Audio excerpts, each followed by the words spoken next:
President Trump's words shook the world. He recognized Jerusalem as the capital of Israel, and whether he knows it or not, fulfilled his part in a frightening biblical prophecy. Because according to the final chapters of the Bible, our country and every American citizen are about to face its greatest tribulation. Only the church leaders know the true meaning of this biblical prophecy that is encrypted in the writings of 4 ancient prophets, inspired to send a warning across the centuries to all true Christians and patriots. Therefore, before watching this documentary, be forewarned. You are about to see how all the world's leaders and their armies are silently playing their part in the lead up to the greatest and darkest event in human history, an event that may leave 290 million Americans dead in its wake. Once you witness the chilling evidence of the words of our Lord coming true, there is no turning back. It will simply be impossible for you to go about your daily life like you used to before knowing the truth.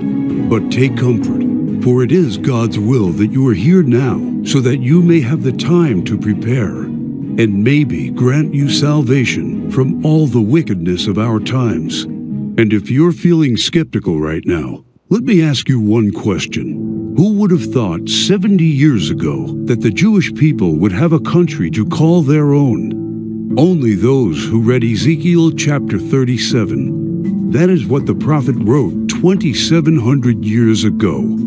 The hand of the Lord was on me and set me in the middle of a valley. It was full of bones. Then he said to me, "These bones are the people of Israel, my people. I will take the Israelites out of the nations where they have gone. I will gather them from all around and bring them back into their own land. I will make them one nation in the land on the mountains of Israel." Word by word, the prophecy made by Ezekiel came true. In 1947, the nation of Israel was born after the horror of the Holocaust, symbolized by the Valley of Bones. Scattered for more than 2,000 years, the Jewish people come from all over the world into this new state and made it an economic and military power. Yet, it was not whole. Israel needed Jerusalem to become its rightful capital again, and that only happened with the support of President Trump. However, to the north of Israel, other biblical prophecies have come true. The prophets Isaiah and Jeremiah write about this Syrian civil war. This is what the prophet Isaiah says: "Damascus will no longer be a city, but will become a heap of ruins." And these are the words of Jeremiah: "Damascus has become feeble. She has turned to flee, and panic has gripped her. Anguish and pain have seized her. Surely her young men will fall in the streets." For 5,000 years, the capital city of Syria stood as one of the oldest and most prosperous cities in the world. But the civil war began in 2011 and turned it into a ruin. Not only do the prophets talk about the war, but also the refugee crisis and the deaths of its men fighting for one side or the other. The army of Syrian dictator Bashar al-Assad has been fighting the rebels backed by the United States, Israel, Turkey, Jordan, and Saudi Arabia, and ISIS terrorists. In 2015, Bashar al-Assad was at the brink of total defeat. Yet exactly at that time, another biblical prophecy was fulfilled. Ezekiel 38 tells of Russia coming to the border of Israel. The word of the Lord came to me: "Son of man, set your face against Gog of the land of Magog. I will turn you around, put hooks in your jaws, and bring you out with your army.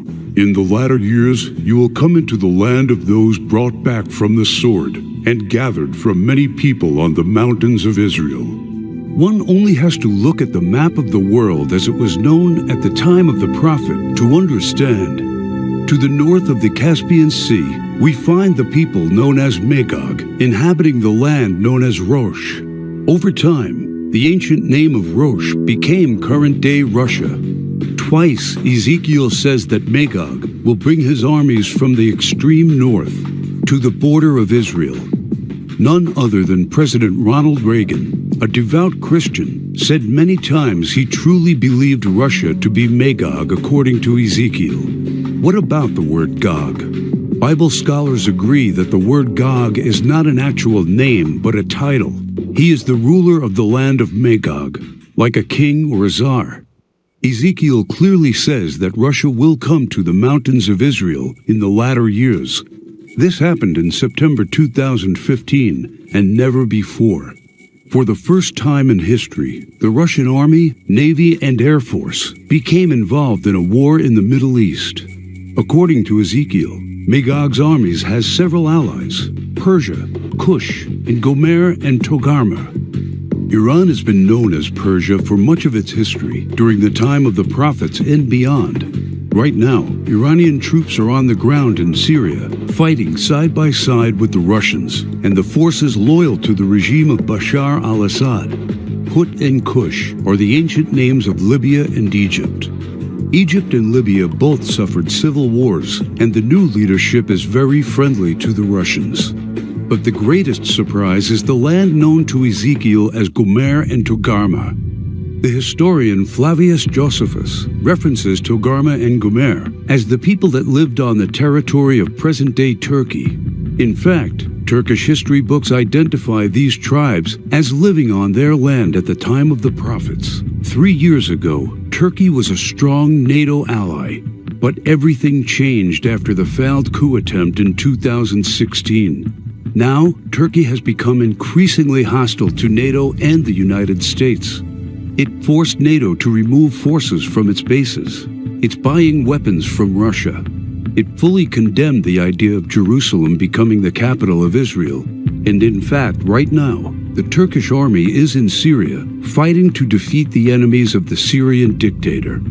The End Times Alliance, prophesied in the first verses of Ezekiel chapter 38, has already been formed. Never in the history of mankind has there been an alliance between Russia, Iran, and Turkey. Now, one final prophecy needs to be fulfilled before the start of World War III. We saw how Jeremiah predicted the destruction of Damascus in chapter 49. But there is one more thing he wrote about that has not happened yet. And I will kindle a fire in the wall of Damascus, and it shall consume the palaces of Ben-Hadad. Ben-Hadad is not an actual person, but a title.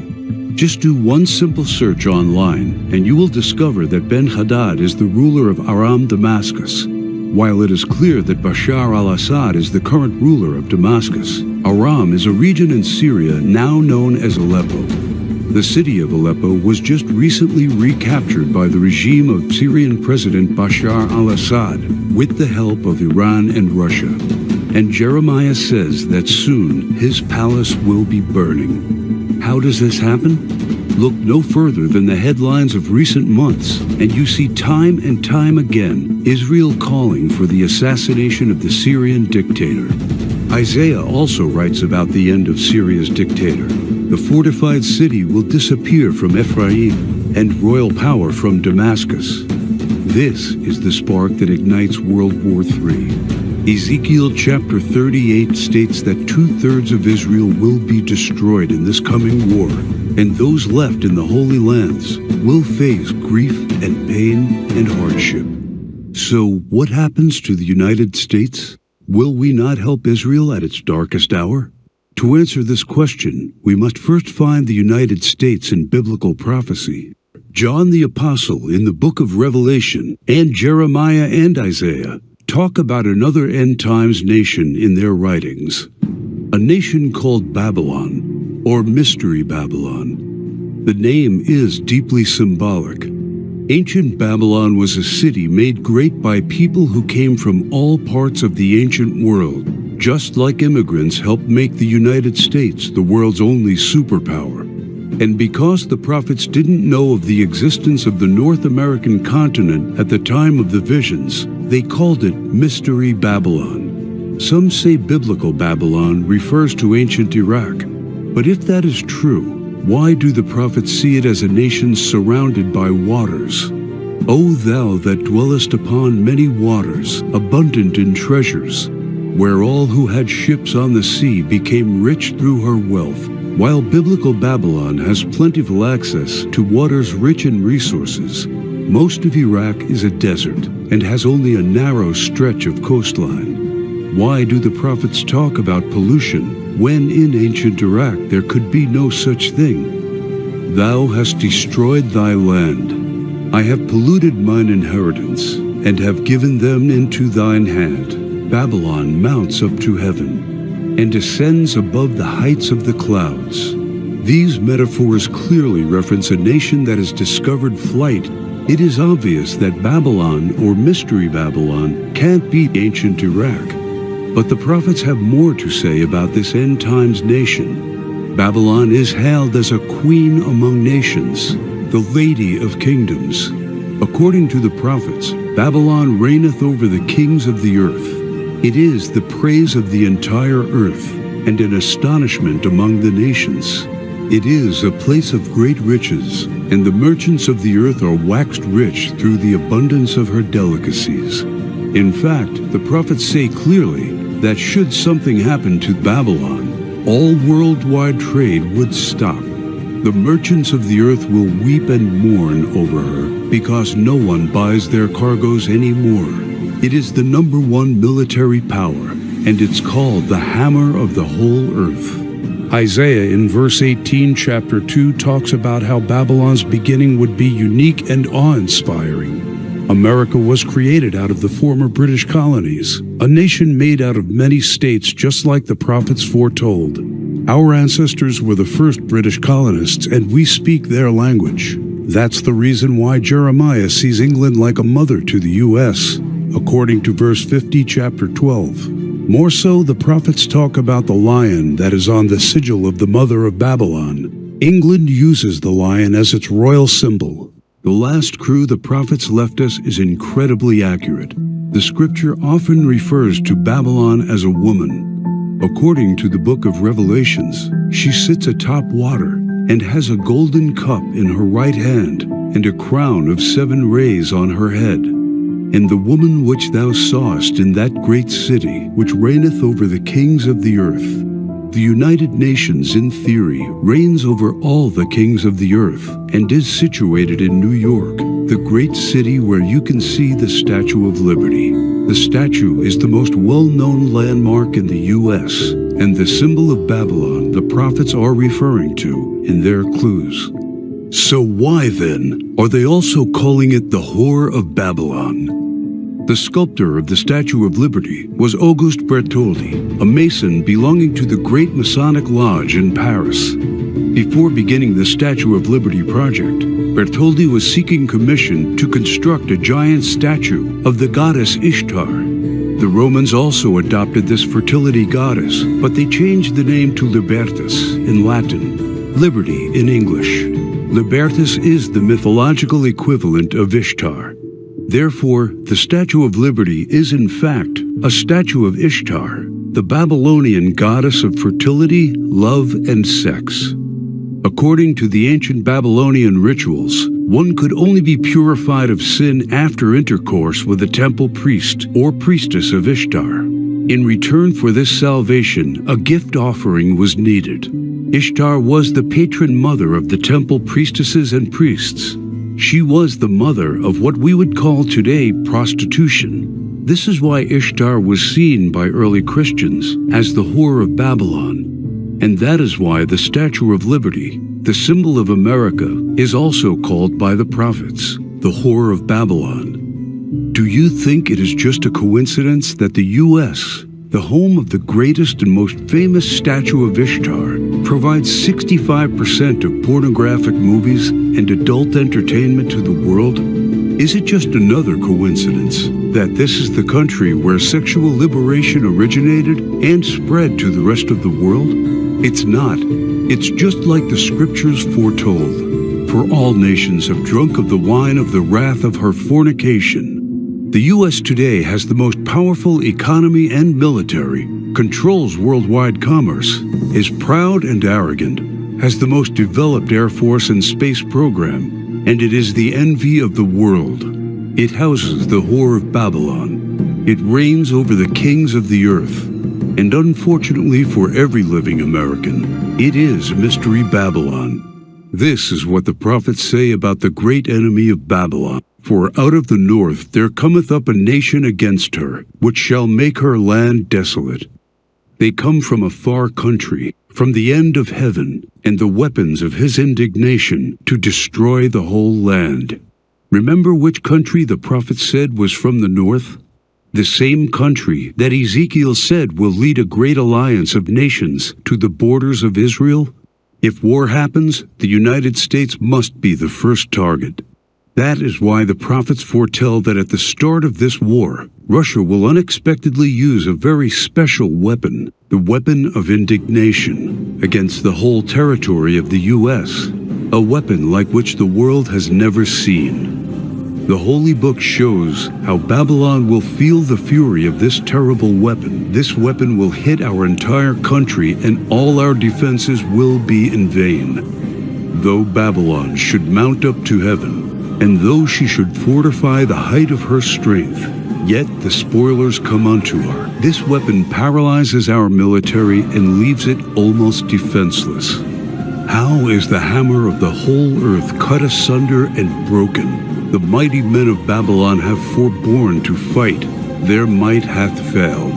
The broad walls of Babylon shall be utterly broken, and her high gates shall be burned with fire. She hath given her hand, her foundations are fallen, her walls are thrown down, because the spoiler is come upon her, even upon Babylon. And her mighty men are taken, every one of their bows is broken. And after the attack, Babylon is left silent and in darkness. Sit thou silent, and get thee into darkness, for thou shalt no more be called the Lady of Kingdoms. All three prophets tell of the fall of Babylon, the destruction of the United States of America as we know it. This is not an event that happened to ancient Babylon in the past. History has never recorded the fall of a state or a city in the way described by the prophets. What weapon could silence an entire continent in 1 hour? The world has never seen one until a few years ago, with the creation of the electromagnetic pulse, or EMP. Over and over, think tanks like the EMP Commission, working for the Senate, have warned how this is the greatest and perhaps only real vulnerability of the United States. Yet no administration has done anything about it. We are completely unprepared for what's coming. Every report says the same thing. This event can wipe out 90% of Americans, and all it takes is just one warhead to be detonated above the United States to take us back to medieval times. The lasting effects will destroy society as we know it, exactly as the scriptures predicted. Therefore shall her plagues come in one day, death and mourning and famine. Without hospitals or pharmacies being able to function, people won't be able to take their necessary medication. Without running water, heat, and garbage disposal, diseases will break out. As cars and trucks stop running, market shelves will become empty. Desperate people will become looters, and there will be food riots. There will be no police, no law, no health care, no help. It will all descend into chaos and confusion, a complete collapse of everything we take for granted today. As the prophet Jeremiah says, "And it shall be, when thou hast made an end of reading this book, that thou shalt bind it to a stone, and cast it into the midst of Euphrates. And thou shalt say, Thus shall Babylon sink, and shall not rise from the evil that it will bring upon her.